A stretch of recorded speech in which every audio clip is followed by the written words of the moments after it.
Welcome to another Britflix podcast. My name's Stuart Wright, and today's guest is KOURA Linda of Space Dream Droductions. Welcome to the show. Thank you for having me, Stuart. It's great to be here. Indeed, indeed. Now, you come on to tell us about your independent production company and also share with us 3 films that have impacted everything in your adult life, which is going to be fun. There's a Walt Disney movie in there that I've not seen, and I'm excited to hear all about why it's memorable to you. But first, let us talk about Space Dream Productions. You want to talk about what that is and why you started it? Space Dream Productions is an independent film and music production company. And I started it because there's such a lack of, how do I say this? I worked in Hollywood for over 10 years, and I wanted to use that Hollywood knowledge and skill towards independent storytelling. Usually the path is pushed to go from independent into Hollywood. And I kind of went in the other direction. At the time, I was a production designer, and I was going to be a production designer / producer, which a little different. Through a little bit of a twist of fate, luck, hand of the universe, however you want to call it.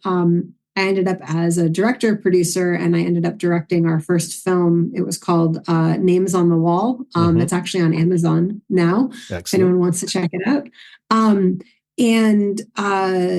It kind of unfolded organically. We didn't expect that film to have so much success. And then I was like, let's try to make another one, and then another one, and then another one.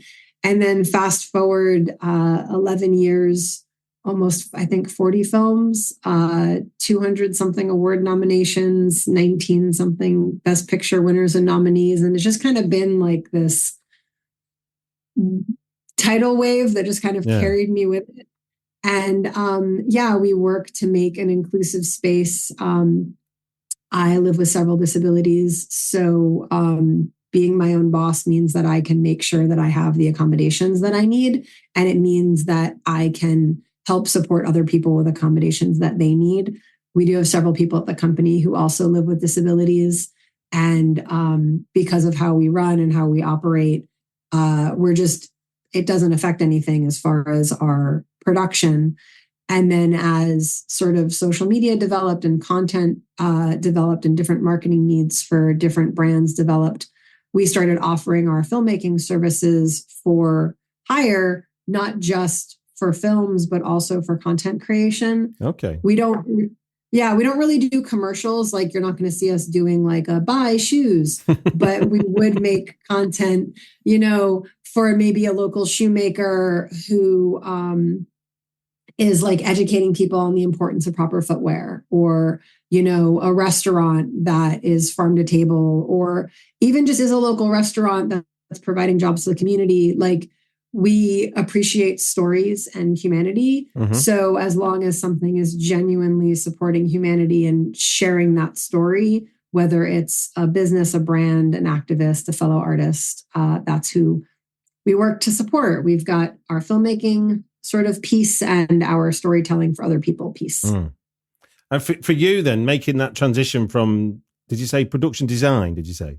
Making the transition from production design to producer, is that an atypical route, or is that an unusual route to get to producer? Totally atypical. I do not know. The only other person who I know who started as a production designer is Catherine Hardwick. Okay. So in that sense then, what do you think you benefited from having that background going into production if it's not sort of a normal routine? Yeah. My path was very sort of atypical. I started in art department, set construction, set design. I'm a certified set rigger. I built concert stages and event stages and, set pieces and things like that. And then that led me into being an art director and production designer for event production. So when you're an event producer, there's a lot of the same elements of, coordinating crew, managing budgets, all of managing timelines, like that producerial skill. Yeah. So I had that basic background, but I didn't know as much about film production. Through the crews that I was working with, especially as a rigger, I would work with the lighting teams. Sometimes I'd be on site and I was the only rigger. And like, let's say camera needed a camera rigged. Obviously these weren't union at the time. camera needed a camera rigged, or lighting needed some lights rigged. So I would be working with the different departments. I actually fell in love with lighting, and my dream job was a gaffer. I just wanted to be a gaffer. That was it. That was all I wanted to do, is work with light. My absolute passion, and still one of my greatest joys. And through learning lighting, I then worked with camera more than just rigging, but actually like as a camera op. And it sort of enabled me to fill all of these different like pieces of knowledge on what it takes to work in a production. I did some live stage productions. I worked as a stage manager for a little while. I then worked as an event producer, more from an AV side. Got you. And then when it came time to start working in film, I actually worked as an actress for a little bit just because it was fun. And then moving over to a director and producer, I already had worked in literally every single department. It sounds like it. So it was kind of, I had over 10 years of experience. Yeah. All of it was hands-on, lots of apprenticeships and mentorships. So it was really easy for me to then, easy, quote unquote. Yeah. It was less of going from strictly production design into producer. I had a background in production from an event side. I'd worked with all the different departments. I understood a lot of different sides of things. So it happened very sort of smoothly on my end. I mean, I was panicked the night before I directed my first film. I was crying, but I've heard that tale before. Yeah, it's terrifying. And even to this day, walking on set, I've directed more films than I can count. And I still, have that fear of, I think it's, but also, do you think it's a kind of, I think it's a normal thing for people in creative. I mean, I remember hearing the BAFTA lecture from Scott Frank and him saying he was afraid of the blank page. And I'm thinking, Scott Frank's afraid of the blank page. How's that possible? It's funny. Like, on the one hand, I'm always trying something new. Like the last film I directed was literally a musical. I've directed stage plays, but I've never directed, and I've been in musicals. I've never directed a musical specifically. I was also the choreographer. It was also half in American Sign Language, and the lead actor was deaf. So I know a little bit of sign language, but we had an interpreter there. But I was still nervous. Like, how do I, like, my direction was going to be interpreted, which meant there's obviously good interpreters don't, there is no room for error, but there is something called lost in translation. So I was just a little bit nervous about how I would be able to do that. I've never directed like on a via like that. It was also a crew that I'd never worked with before, and I was a little nervous. I was brought in by the producer to direct this. So it wasn't my DP. It wasn't my, grips or gaffer or anybody. Like, I'd never met these people before. And it wasn't one of the actresses I'd worked with before. But I'd never met any of the other cast before. And it was just a little, like, I don't want to let these people down. I have the added benefit, I say very facetiously, of being a fairly young looking female who presents fairly feminine. I wear feminine clothing. I don't necessarily think about it. And with my crew, they're used to me. Like, they know who I am. I walked on set and all these guys thought I was either the set dresser or an actress. And when I started having the first production meeting of the day, and I'm like going over the shots, they're like looking at me a little confused. And I'm like in my head, like, just keep going. Don't think about it, whatever. And then finally, one of them says something. They were like, I'm so sorry, but who are you? And I was like, I'm the director. Oh my God. Everybody was like, oh, and the producer was like, I literally just introduced her. Like, what are you, like, what? So there's always something new to be scared of, which, and, being a director, being a producer, it's on you. And I think if you're not at least aware of that responsibility, if you're not walking onto set, conscientious of the people that are counting on you. And if you're just a little flippant about it, or you're not, you don't have to be scared. You can face it, comfortably, but you should still understand sort of the gravitas of the position that you're in. And that can be a little scary if you stop to think about it. I mean, my hands still sweat before a film screening. I've been to hundreds of them, and I still freak out before a premiere. This is the bit that surprised me. I was speaking to the director Travis Stevens. I was doing the media wall at Fright Fest, the horror film festival, and he's the veteran of the festival. He's come over from California to premiere his films, and it was his latest film. And I was interviewing him, and he just went, "I can't think right now." It's like the interview just collapsed, because he was like, the premiere was happening within the next hour, and I hadn't realized how much that might just take up your head, might completely take you over with the anticipation. Yeah, my husband has to straight push me out of the house. As I'm getting ready, after a while, he knows to ask me, are you actually not ready to go, or are you just not leaving? And I'll be like, I'm just not leaving. And he's like, all right, let's get in the car. You're ready, let's go. But I don't know. I think I remember when I was much, much younger and I just moved to LA, and I was working with someone who, now that I think about it, she probably was my age now, as old as I am now. Yeah. But she was, an older, as old as my mom, but she was just so unimpressed by everything and almost bored with it, and just didn't there were so many she was talking about some things and my eyes were just popping out of my head. I mean, I'd been in LA for less than a year, but I was like, what? And I remember being very conscientious and thinking to myself, never lose that. Never lose this excitement and joy and thrill. And I don't ever want to be that bored or bitter, or so I guess they might go hand in hand. Yeah.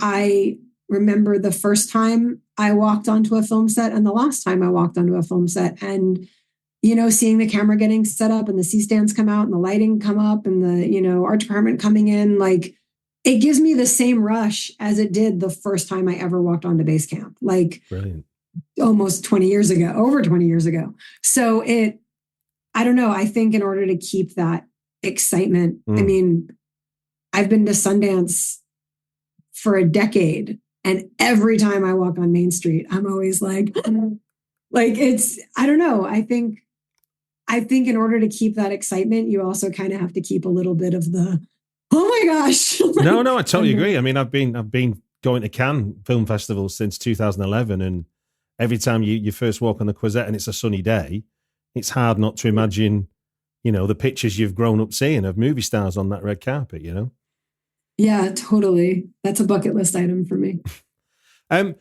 You're now on the East Coast, and you talked a lot there about your those initial years in California.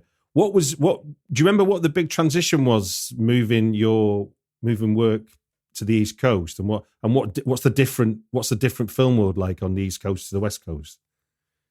Oh, I'm actually from New York. Okay. So I didn't want to presume it. I didn't want to presume it, but I figured from your accent. But yes, go on. Yeah. I definitely mute it a little bit, because when I got to LA, people thought that I was very aggressive, and I was very confused, but it was just my New York accent was a little bit much. So I try to tone it down. But yeah, no, I moved to LA. I basically had an internship opportunity when I was 16, and my parents were amazing and let me go.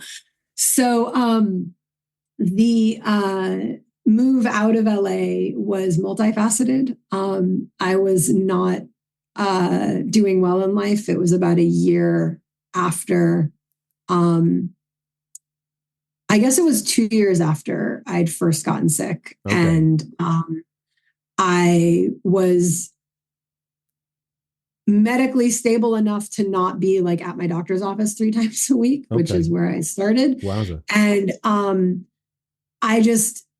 I had an amazing career starting. I was working with that production company and was on a pretty incredible path as far as like the promotions and things available to me and the opportunities available to me. I was traveling constantly. I was working all over the West Coast, and they held my job for about a year. And then after a year, both my doctor was like, "You're never going to be able to go back to that." And they were like, "We love you, but you know, like we can't just keep holding this." So I was kind of tail spinning a little bit. And one of my best friends, who I've literally known since I was about 12 years old, had just moved to Virginia, and she was like, "You need to get out of LA." It's not, LA can be a very fun and exciting place to visit. Mm-hmm. It can be thrilling if you're like actually in Hollywood with like a studio job on a salary, 9 to 5, whatever. Yeah. But even that, shows get picked up and dropped and canceled like so often that even those on like steady series, eventually they're out of work. They've got to find a new job. Unless you're working like for the studio proper.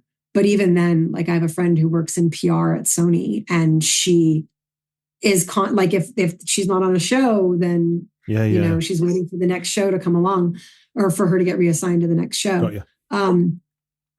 Anyway, that was a very long way of saying that I was definitely doing the opposite of soul searching. I probably should have been soul searching, but I was just kind of tail spinning. And one of my best friends from New York said, "Look, come out, stay with me for a little bit." Her and her husband at the time had just moved to Virginia, just outside Washington, D.C. She was like, "You can help me with some social media stuff. You can like, you know, film for me. You can, you know, take pictures. Like I'll hire you. Just, you need to get out of LA." And she was right. About 2 months later, I started texting with my husband. We started dating about 3 or 4 months after that. I started Space Dream Productions literally in her living room. Oh, amazing. Names on the Wall was written by Nick, her husband at the time. And they literally, Nick and I ended up co-producing that together later. He's still a part of the company. He's one of the partners in Space Dream Productions now. So moving back to the East Coast was kind of, I guess, just what I needed at the time. A couple months later, I got sober. It was a big sort of Sounds an amazing, life-changing experience. I mean, it's sort of a combination of needs must, and then opportunity came at the same time. Sounds amazing. Yeah. We went to our first Sundance, 2014, right after that. To anyone who's looking at becoming sober, don't do it 3 weeks before Sundance, because that is very hard. So then, what should we be looking forward to or looking to find most recently now from Space Dream Productions? What can we be looking for? What's the latest? Oh, that's a great question. So the musical that we just wrapped, Love of Music, it's just a really sweet story. It's about a girl who has really struggling with anxiety, and there's a really nasty bully in her class who just does not have any compassion at all. But she loves music so much. She kind of like is caught in this conflict. And she meets a friend who also loves music, who happens to be deaf. And he kind of inspires her to, forget the haters and chase her dreams. So I'm really excited about that one. It's set to premiere in Orlando on September 14th. Congratulations. So I don't know when this is coming out. Thank you. Not long after that. Okay. So it'll by the time this airs, it will have premiered. It was made for a film contest with a local independent filmmaking chapter there. And we'll see what happens. They're supposed to be announcing the nominations today, actually. So we'll see. We'll see if it becomes my 20th Best Picture. Fingers crossed. Fingers crossed. So what feature films can people? You mentioned, what was the one that's on Amazon? Did you say? What films? Amazon. So Names on the Wall is on Amazon. Yeah. And then we have 2 features currently in post. One is called Catching the Light, and one is called Reflection. Both of those, if I don't get them finished by the end of this year, I don't know what I'm going to do. No, they've both been a little bit of a wild ride, but between COVID and strikes and everything, but we both of those should be coming out next, and then we also just finished a short, also in ASL. All my films have been in ASL this year, called The Heist, which is also a short for the Easter Seals Disability Film Challenge. And then we have 4 other feature films in development currently. One of them is called Dancing Beyond, and we just released a sizzle trailer for it. One of them, I was actually written by a UK writer in collaboration with an author from Italy. So we're really excited about that one. Who's the writer? Her name's Sarah Daly. Okay, cool. I don't know if you've ever heard of Hex Media. They're yes, Sarah's been on the podcast. I was trying to think. Oh, really? I was trying to think. Yeah. Oh, I absolutely adore her. She's lovely. Favorite people. Yeah. Oh, she's incredible. I'll have to tell her. So yeah, it's written by Sarah Daly. And then we have a psychological thriller of our own called One Fine Day. A dramedy, even though I hate that word, I call it an optimistic drama. Called Comic Relief. We actually received a $50,000 grant from the Big Sky grant in Montana here in America. So we're really excited about finalizing that one. And then we have a sort of mystery action thriller called 9/10 of the Law. It's based on the book by Claudia Hagedis Long. You can get it on Amazon. And we just produced a radio style audiobook podcast, where we present the book in that sort of like 1930s or 40s sort of radio play style, where there's sound design and music and different actors for all the different dialogue and stuff. I think the first 2 parts of chapter 1 are up, and then the rest of that will be being posted over the coming weeks. So yeah, a lot going on. Indeed. Well, look, thank you for sharing all that. It sounds very exciting. It sounds like you've been on quite the journey. Right then, moving into 3 films that have impacted everything in your adult life. There is only one rule you need to know, and this is for those that might not have heard it either. Koura has given me 3 films, and each film we'll discuss for 5 minutes. And at the end of 5 minutes, we will hear this sound. You can hear that okay at your end? Oh, goodness, can I? Yes. First off the bat, I'm doing them in the order you gave. I got the list. So first off is 1992's Walt Disney live-action musical Newsies. Do you want to tell us how you find that, how that film found you, and why it is has such fond memories for you? All right. So for Newsies, I don't remember the first time I saw it. I don't remember where I don't remember ever not knowing of it, if that makes sense. Okay. It's the story of a very famous strike in America during the Industrial Revolution in 1892. It's based on a true story, and it is about the newsboys who went on strike against some very powerful Industrial Revolution one percenters, if you will. William Randolph Hearst, Joseph Pulitzer, these people who sort of controlled the newspaper business. They would print the papers, they'd sell them to the newsboys, who would then turn around and sell them at a profit, to the people on the street standing on the corner, and the newspaper tycoons wanted more money, and they didn't want to charge the public more money. So they started charging the newsboys more money. So they were going to basically take away the salary that these boys were making working on the street selling these papers. And most of these kids were came from very poor families. They were immigrants. Some of them didn't otherwise have a home. Some of them were orphans. Some of them had just run away from home, run away to the city. They lived in shelters. They lived on the streets. And now they were going to be taking away the little bit of money that they were able to make selling the papers. And because the newsboys had to buy the papers before they sold them, they basically, if they didn't sell them, they just lost their money. So it was just a really messed up situation. And it was right around the time of labor unions forming and people standing up for their rights. And there were no child labor laws. And the strikes spread throughout New York. And they ended up unifying. And as a result of this, created a lot of the child labor laws that exist today. Amazing.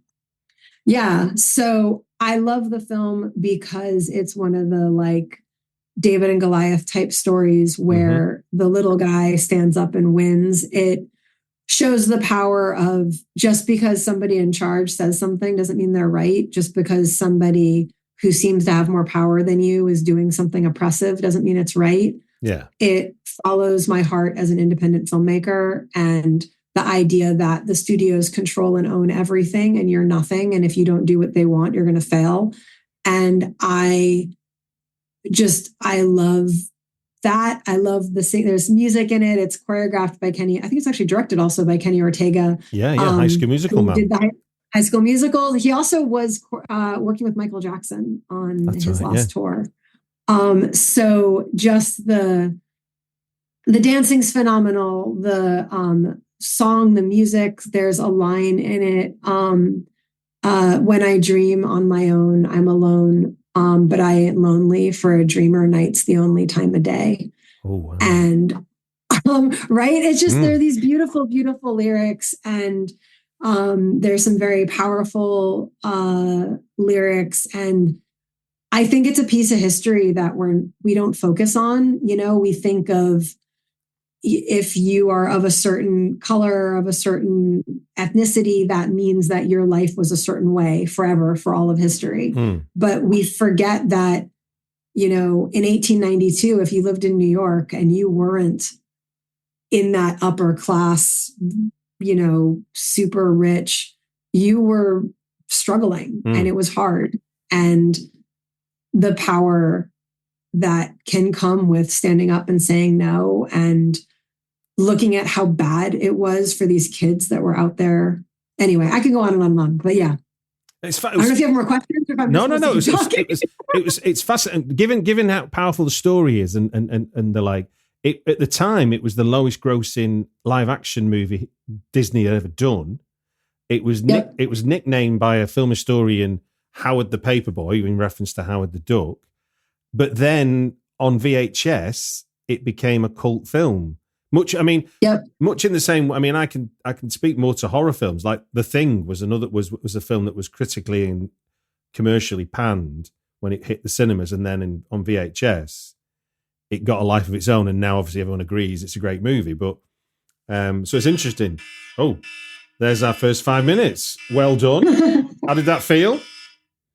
I wasn't sure if I was supposed to keep talking the whole time or what, so I was just kind of blathering. No, please. I mean, it's your memories. If you've got things to say, I'll listen. The less I'm saying, the better it is for me. To be honest with you, in terms of the podcast. Okay, going back in time, but sticking with Walt Disney, we're going with the animated classic Cinderella with Eileen Woods, who I learned had her own radio show, who was the voice of Cinderella and had her own radio show from the age of 14. So, have courage and be kind. The story of Cinderella to me is, she had every reason in the world to hate everybody. She lost her mother. She grew up with a father who married this woman who was absolutely vile to her and gave her 2 stepsisters that were just completely cruel and tormented her constantly. She then lost her father, and when she lost her father, she inherited nothing, and she got banished to the cinders. There is in the modern. I don't think this is in the original. I think it's just in the modern one. Her name was Ella, and they because she was in the cinders, they called her Cinderella, or if it's just Cinderella because she was in the cinders. But anyway, it doesn't matter. The point is that this young woman could have hated the world and no one would have blamed her. No one could have said anything to her about like, oh, well, maybe you should be, whatever. She was kind to the mice that lived in her cupboard. She, but she also wasn't a complete and total doormat. Like she wanted to go to the ball and her stepmother said no. And her sisters were, laughing at her. And she's like, all right, I'm going to make my own dress. I'm going to figure it out. I'm going to go anyway. And, yes, she had some help when her stepsisters, like just destroyed her dress and her stepmother laughed at her and locked her up and whatever. And her fairy godmother came in and was like, all right, you're going to go to the ball anyway. This is how it's going to go down. And I know there's like you don't need a prince and you don't have to be a princess and whatever, but if that's her dream, she got her dream. Like, who cares? It's okay. If your dream is to have a prince, then that's your dream and that's fine. If your dream, if you want to have a princess, if you want to live with dragons, if you want to run away and live in the woods, like whatever your dream is, her dream was to go to the ball and marry the prince. And she got it. And she didn't give up. She didn't let the world take that away from her. And I know that I'm like hearing myself talk and I'm thinking of like how easy to analyze I probably sound. There's like the whole even just the music of it and the way the animation is put together with all the little like magical moments. And I'm checking something because I'm nervous that I'm going to make a mistake. Okay, good. Yeah, just making sure. Definitely struggle with a little bit of anxiety. So I said this is going to be telling because my company is Space Dream Productions, and the line that I cited from Newsies involved dreams. Yeah. In Cinderella, there's the song, "A dream is a wish your heart makes." And it's a dream is a wish your heart makes when you're fast asleep. And I don't know if it's just me as an artist or as a filmmaker or a storyteller, but like, there's the quote attributed to Robin Williams, but it's from the movie where he talks about how like art and music, like those are all the things that make life worth living. Yeah. And I feel like the number one way to beat someone is to drive them down into apathy, like make them give up, make them feel like their dreams aren't worth, because as soon as they stop, you won. As soon as they stop fighting back, as soon as they stop trying. And if you have people who believe in their dreams, who will chase their dreams, who think that maybe they could aspire to be something better, and who fight to make a world where dreams are achievable, like that's just so important to me and who I am as a business person and as a filmmaker. So Cinderella always goes on my list because... Finish your thought there. I was going to say, nope, time's up. Now no one's going to know. You're perfectly at liberty to do so. That was impeccable timing. Indeed. Well done.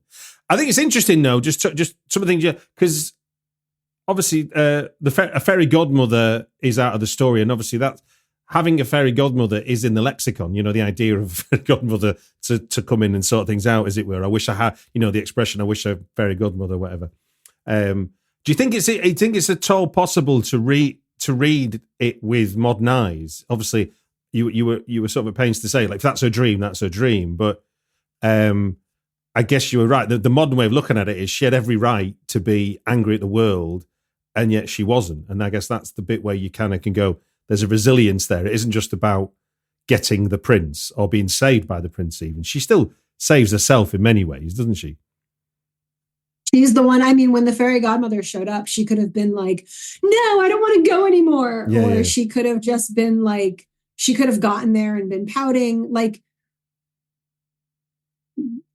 you can look at, and it's hard because, you know, I live with disabilities. I'm from a world where accessibility is an issue. I understand that not everybody can just wake up in the morning and be like, oh, let me go eat my healthy breakfast so that my body is supported to have a good mental health day to day. Like, not everybody has that access, whether it's financial or just in what they're physically able to do. And there are definite problems and struggles and things you have to deal with. But like, one of my favorite quotes is, just because you're given a cactus doesn't mean you have to sit on it. And it's hard because, you know, you want that vindication. You want that acknowledgement of like, yes, it sucks. And you have every right to feel like it sucks and your emotions are valid and it's awful. But at the same time, how empowering is it to tell someone, wallow in your sadness, sit there and be sad, hate the world? Like, you're not empowering that person. You're literally trapping them. You're putting them into a very toxic state. And like, of course, you know, there is something called toxic positivity. There is sort of like a blind optimism of just smile and everything will be okay. That's not how it works. But identifying actual problems, facing the responsibilities that you do have in your own life and working to either get that support that you need or to advocate for support to become available. Like, it's a tricky line because you never want to remove the responsibility from society and from the world to not be a jerk. You also, at what point are you letting the world win because you're giving up, because you're going, well, you were sucky to me, so I'm going to be sucky to you. And it's like, okay, who wins here? Like, really, who's happy at the end of that day? Because even if you say you are, the people who live and writhe in hate and anger and the path to the dark side, you know, it's not, it doesn't work. No. Anyway. I mean, I often, there's a band called Urge Overkill. I don't know if you remember them. Do you remember the band Urge Overkill? No. They did the Neil Diamond cover on Pulp Fiction on the soundtrack. So that's kind of their big hit, as it were. But they always maintained it took as much effort to be positive as it did to be negative. So why not be positive? You know, I mean, it's kind of, and it's not strictly true, but there's an element of, and again, like you say, you can't just smile your way through adversity. But when you're not going through adversity, you can choose to set the pattern for the day, even if it's only a tiny bit. Right then, let us move on to your third and final choice. A very different type of movie to the first two. We're moving into action sci-fi, I think, with Kurt Wimmer's 2002 Equilibrium. Do you want to tell us a little bit about when you're seeing this, how you found it, what's important to you about this movie? So, fun fact, the lead actor of Equilibrium is also the lead actor of Newsies. Indeed it is, yes, Christian Bale. I should have said, our second Christian Bale movie. You said these is completely different, and I was like, kind of, except it has the same actor. Yeah. I am a big Christian Bale fan as far as an actor of his, as far as him as an actor and his acting work. So I was first introduced to Equilibrium by a director, DP friend of mine, who pointed out just the cinematography and the lighting in it. It is absolutely stunning visually as a film. The cinematography is breathtaking. The lighting is really, really interesting. They really use a balance of light and dark. And I'm a big fan of, I could talk about lighting for 20 minutes, so I won't. But like the way they use the shadows and the way they use a lack of light as much as they use the actual light. There's very beautifully lit, soft, artistic places where the world around them is more artistic, and it's much more sharp and angular when they're sort of back in like the compoundy life that they live in the city.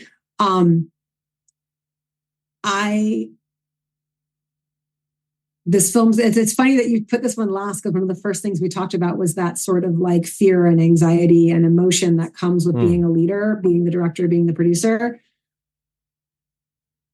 my most like impactful part of this film is the idea that everyone should be allowed to have emotions. So if you're not familiar with the film, let me just say real quick, it basically is after World War III, the government decides that art, music, anything that stimulates an emotion should be illegal. Mm-hmm. And emotions should be illegal. If people don't feel anything, they can't get angry, there can't be war, everybody will live in peace.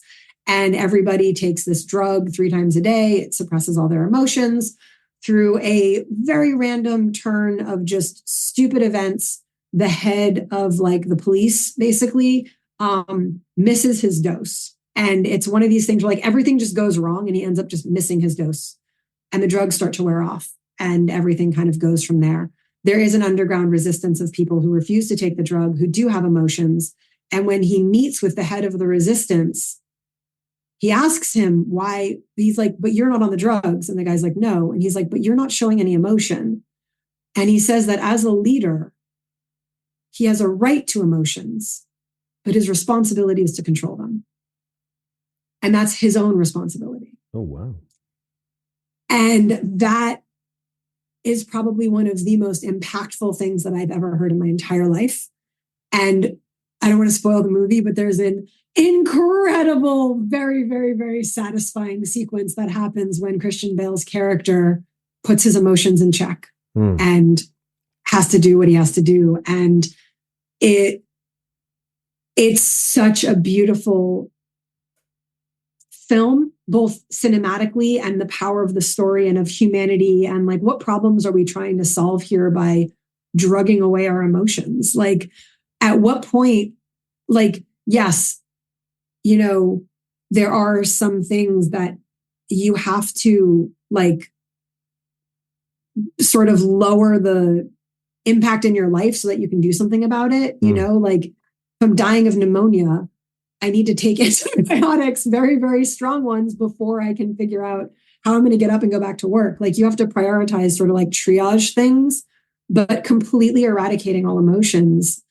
without just understanding that there is like, and you can say, well, not everyone can control their emotions and whatever. Like, I get it. That's a much more complex mental health conversation than I'm going to have talking about this movie.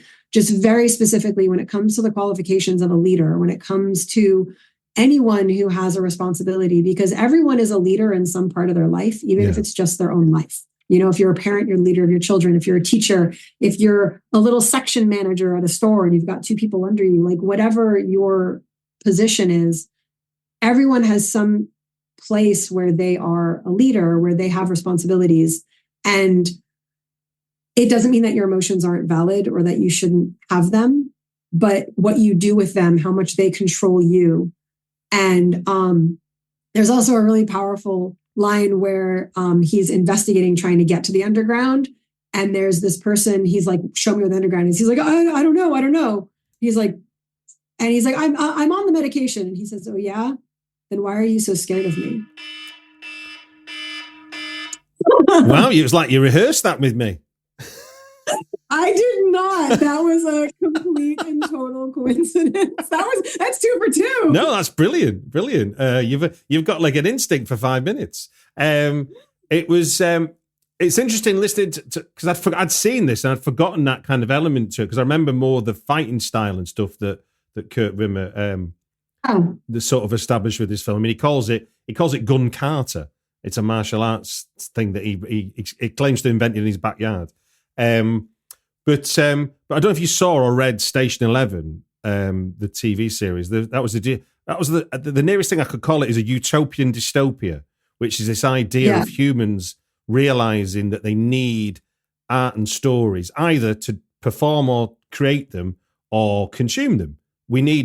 If we can't create them, we want to consume them. And those that, want to express themselves, without that, we're lost as people. The idea of searching for resources or trying to get back to normal. I mean, I think it's interesting thinking of COVID. The first thing we all turned to was our music collections and what was on streamers. Streamers, nobody turned to a spreadsheet for inspiration during COVID. Nobody wanted to know what size engine your car was, in the same way that they did you watch Tiger King? you know, in terms of how that united people. It's weird. No, there's nothing rational about it. Obviously, you couldn't predict which would be the one that touched people, I suppose. But I guess you cannot keep that down, can you? There's a something hardwired into our DNA, which says that we need either the expression of or the ability to consume it. I mean, if you took music off me, I'd be numb. I think I don't know what I'd do.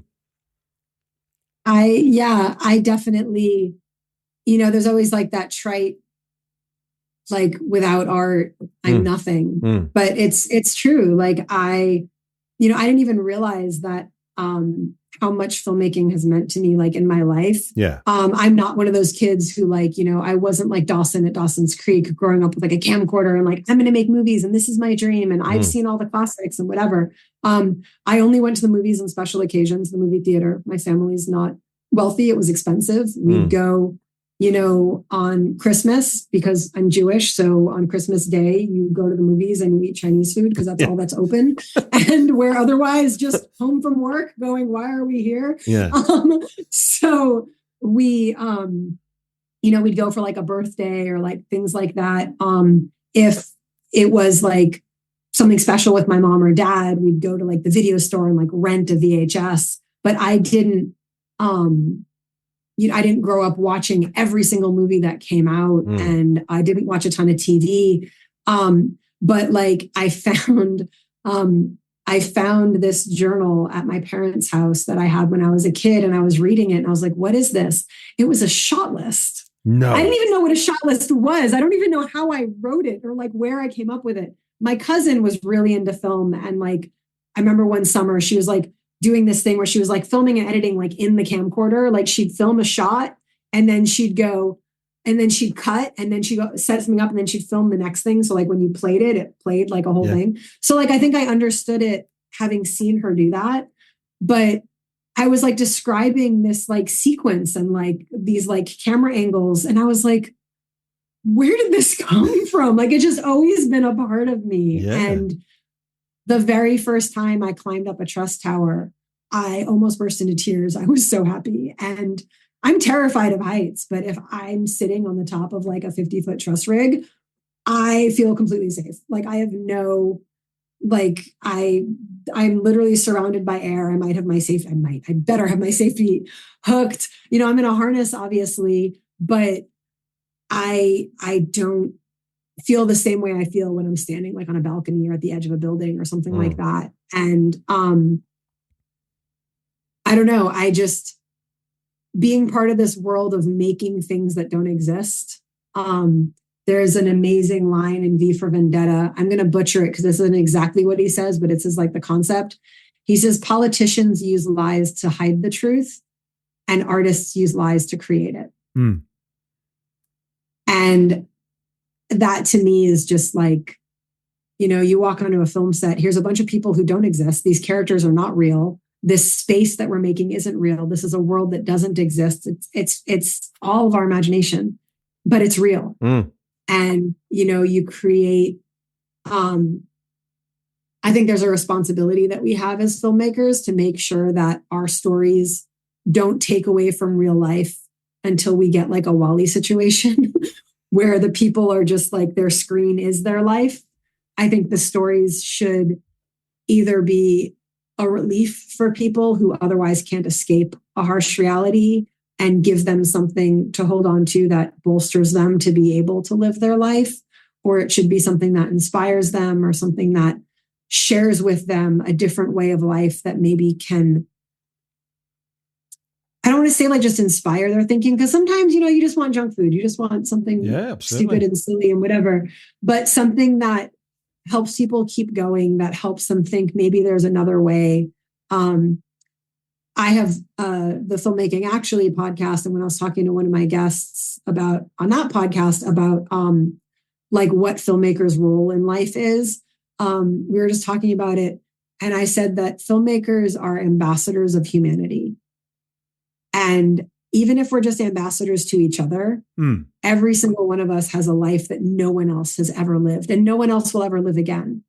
And us sharing our lived experiences is what makes film and movies and television, film and movies, which makes movies and television, and even music and paintings and drawings and photographs. Like, I once taught a photography workshop, and one of the guys in the workshop, he and I both took a picture of the exact same thing from almost the exact same position.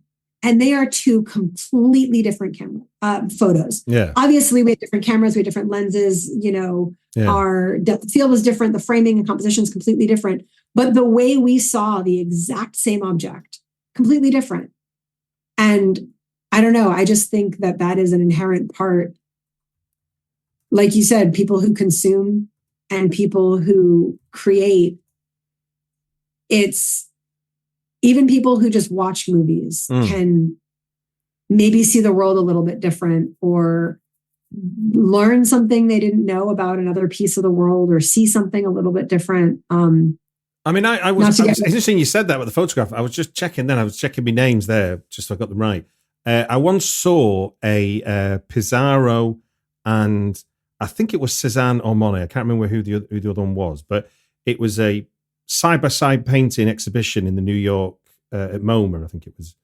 And every single picture was almost like Pizarro got the shitty, cloudy day, and the other artist, it was of the same subject, but each time different. It was just obviously different. I mean, they were paintings, but they obviously got different. They saw different light in the same physical space, even though you could see that they were of the same subject.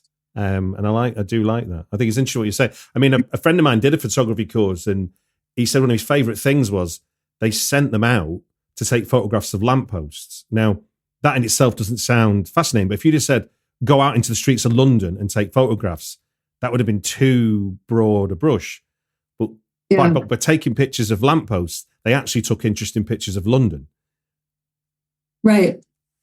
Because they had to frame it around the lamppost and make the lamppost look interesting. No, it's why I love like going to a film screening where everybody has the same prompt, but they don't have the same like either they have the same genre or they have the same, whatever framework, and just seeing how it gets interpreted by all the different filmmakers. It's why I say that as a filmmaker, the only thing you can do wrong is not have a recording medium in your camera, not take the lens cap off, and not press record. Anything else you do is just how you define the art. Even if you do it in darkness, even if you do it with so blown out, it's just you can barely make the figure out on the screen. It's all, and if you don't turn the camera on or have a recording medium or take a lens cap off, then it's, no lens cap off, it's an audio piece. Don't turn the camera on or have a recording medium, it's a performance piece. Like, it's still art. And I think whenever anyone gets too into the weeds on the technicalities, anything beyond just like the general structure of things, but even like advice I give to screenwriters or how I particularly look at scripts, other directors, other producers might not want that or might want something else. And the thing is, it's fine. It doesn't matter because it's not going to necessarily destroy things. It's not an exact science. I mean, there are objectively bad screenplays that are written. I mean, I've read some and I've probably drafted some, but ultimately, but ultimately there's a subjectiveness which somebody could read your story and see what they want to see, and that becomes a conversation to make it into the movie it might become. But look, this has been absolutely inspirational. I very much thank you for your time. Thank you for introducing us to Space Dream Productions and your 3 films that have impacted everything in your adult life. Thank you for having me and for letting me blather on about my